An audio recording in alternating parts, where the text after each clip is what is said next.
सर्व दत्त परिवारास साष्टांग प्रणिपात. दत्त माझा मी दत्ताचा. रचना श्री गुरुदत्त चरणी अर्पण. तत्पूर्वी दत्त परिवारातील सर्व माऊलींना गणेश चतुर्थीच्या खूप खूप शुभेच्छा. मानवी देहाचा मूळ आधार आणि ध्यानाची देवता म्हणजेच बाप्पा मोरया गणपती बाप्पा. योगाच्या आणि ध्यानाच्या सर्व पद्धतींमध्ये एका गोष्टीचे साम्य आहे आणि ते म्हणजे श्री गणेश हे प्रत्यक्ष आपल्या शरीरामध्ये वास करतात.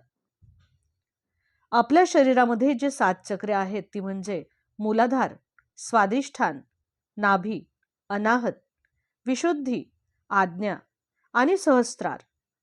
यामधले जे पहिले चक्र आहे मूलाधार, ते मानवी शरीरामध्ये अगदी मानक्याच्या शेवटच्या हाडाच्या थोडेसे वर असते. आणि अध्यात्म सांगते की मूलाधार म्हणजेच गणपती बाप्पा आणि त्याचा आकारही बाप्पासारखाच असतो.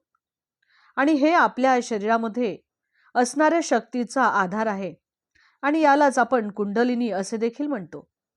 जेव्हा आपले मन वासनेकडे धावत असेल तर त्यासाठी नियंत्रण ठेवण्यासाठी आणि हे जे चक्र आहे ते जागृत करण्यासाठी आपण श्री गणेशाची आराधना केली पाहिजे.